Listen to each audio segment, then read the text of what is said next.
up boys and welcome back to another video. So in this video we're going to talk about my personal favorite dungeons to farm for gold. Now keep in mind that I'm not claiming that these dungeons are the best dungeons of all times and there's no other dungeons who can match these dungeons. These are simply my top 5 dungeons and I make a lot of gold running these dungeons. So I'm gonna leave, you guys can click every single dungeon, like the picture of the dungeon that I'm gonna post up, if you want to see the in-depth route on how to farm it, what items you can get, what class is the most efficient to run the dungeon, and so on. So first of all, we have the obvious AQ. AQ has a long line of valuable transforming items. You can get the Bloodlust set, Vanguard, Glorious. Like, who doesn't like Glorious legs? I mean, they sell for a lot of gold. And it also has some miscellaneous items. You get like Orb of Deception. You can get the Oozling from the Oozling mob. So it's really good, and it's been farmed for years now. So definitely go and check out AQ if you haven't already. Now, the second dungeon is going to be Uldaman. A lot of people have farmed Uldaman before, and what I love about Uldaman is the big variety of items. You can get these blue BOE items that are used for transmog that has value between like 1,000 gold and up to 50,000 gold. But you can also get some more rarer items. You can get the pattern to make the rich purple silk shirt that sells for way above 100,000 gold. You can get Jinsu sword, which is an easy 150, 200,000 gold. And then you have the super items. Like, Uldaman is the only dungeon with this amount of super items. There's a lot of super items. We're talking about items such as Pendulum of Doom, Palfest. These are items like the rarest items, some of the rarest items in the entire game. They're still obtainable. You're gonna go and you're gonna Google your ass off and see if they can still drop.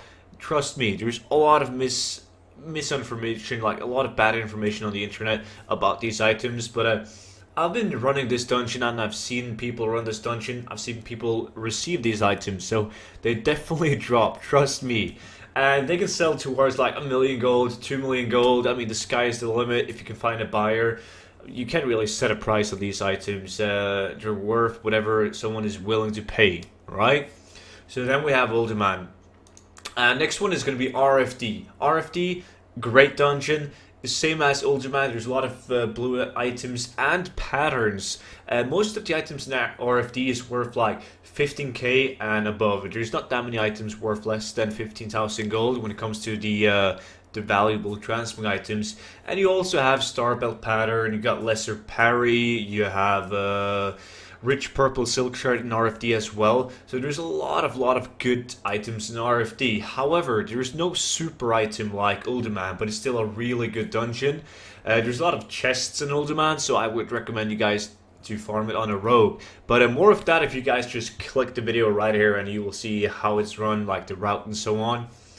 And the next one is going to be Sul'Farrak. Now, Sul'Farrak is the dungeon that I tell people to go and do if you're just starting out gold farming, you know, because it drops a lot of green items that actually sells pretty damn well, transmog items. So it's easy to fill up the auction house, like to just get a lot of items on the auction house, build up a steady base. And it also has some valuable items. You can get the Starbelt pattern in Sul'Farrak, you can get the Jade legs and so on. So there is some really good items in Sul'Farrak, but if you're after like the super big ticket item, I wouldn't recommend Sul'Farrak, but it's a really good dungeon and I really like it.